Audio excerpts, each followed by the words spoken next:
What if money was never invented? A world without wallets, wealth, or price tags. Close your eyes. Now picture a world where dollars never dazzled. No paper bills crisp with promise. No coins clinking with convenience. No credit cards, no Venmo, no digital wallet quietly draining in the background. Not even that emergency stash of quarters you guard like dragon treasure for laundry day. In this alternate universe, money never existed. Not even the idea of it. No coins were minted. No one ever asked, what's it worth? Because the very notion of worth was never condensed into numbers inside a glowing app or a plastic rectangle. So what holds civilization together when value can't be printed? Do we rise into a cooperative Eden?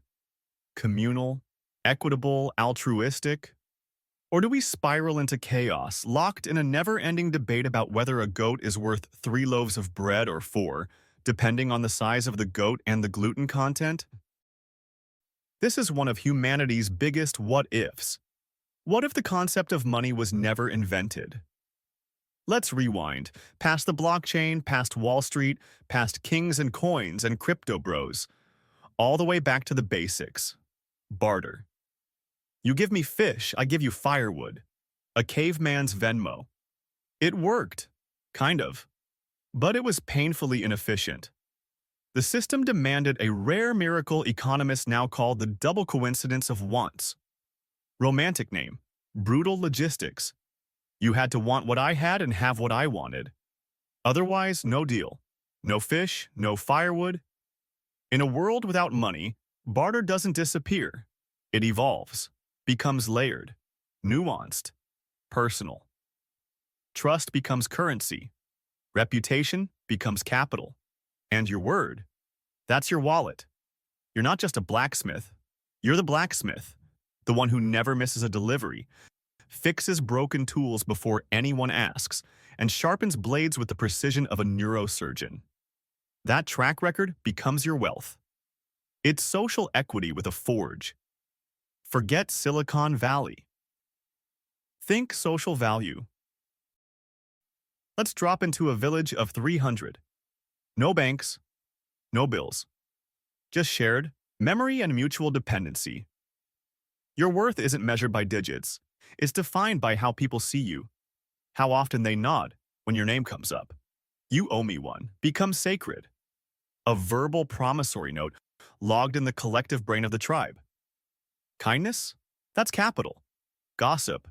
That's the stock exchange. Respect becomes currency. Access is ROI. You earn not interest, but interest in you. And it works. Until it doesn't. Fast forward. We've got skyscrapers, space travel, AI writing emotional poems about trees. But still no money. So how do we make it work? We pivot. We reorganize.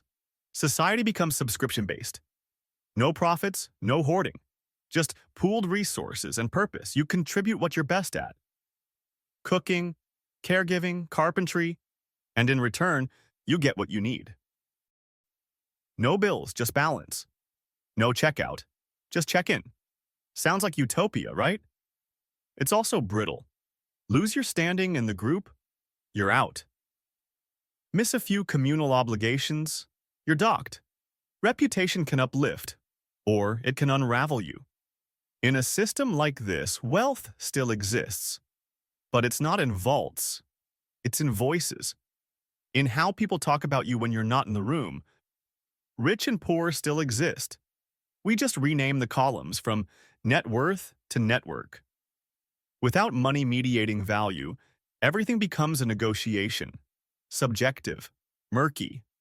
How many community service hours is a root canal worth? What's the fair trade for a winter coat and a warm bed? Helping harvest carrots? Babysitting for 2 weeks? Something else? And just like that, the barter system comes back in fancier clothes. Corruption reboots in tribal form. A smile gets you bumped up the queue. A favor to the right cousin unlocks access. The bribe isn't cash, it's clout. Theft still exists. It just changes costumes. You can't rob a bank, but you can steal trust. Overpromise, underdeliver, inflate your social ledger. Humans are clever. Systems are hackable, even those built on kindness. Governance adapts too. No IRS, no tax returns, but still, obligation, labor quotas, community credits.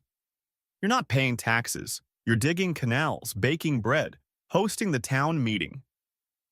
Contribution replaces currency, but the accountability stays. And here's the big one. What happens to innovation? Without profit motives, without VCs throwing millions at your half-baked app idea, does progress stall? Maybe, maybe not. Without a carrot of cash, invention becomes a collective act of belief. Want to build a spaceship? You better convince your village it's worth sacrificing 10 years of effort, resources, and goat hair insulation. Ideas get vetted by need, not by greed. No patents, no IPOs. Knowledge is open source. Invention slows, but maybe becomes more soulful. Focused on betterment, not branding. Now zoom in to now, today. You don't pay rent. Oh, you patch roofs, share food, teach children. No streaming bill. You're part of a culture co-op. Your music, your documentaries. You earn access by adding your voice to the collective chorus. Vacations. You trade labor with distant communities. You teach them woodworking. They show you the stars from a different sky. Your digital wallet replaced with an honor ledger. And still, cracks form. Power plays emerge. Cliques congeal. Social hierarchies shape. People cheat. People charm. People find ways to win. Because money never invented greed or goodness. It just gave them a convenient scoreboard. So, what if money was never invented? Maybe we'd move slower, share more, judge less, measure value in empathy, not earnings. Or maybe we'd build something that looks a lot like money, just renamed, rebranded, redesigned. Because beneath all systems, all symbols, all currencies, there's us, beautifully flawed, infinitely creative, eternally chasing equilibrium between need and want, fairness and ambition. Thanks for imagining with us. If this made you question your bank app or your life app, give it a like. Hit subscribe. Drop a comment. Would you trade your paycheck for purpose? Or is money the necessary friction that keeps the wheels of progress turning? Whatever your answer, remember this. Value isn't printed. It's practiced. And right now, you're worth a fortune.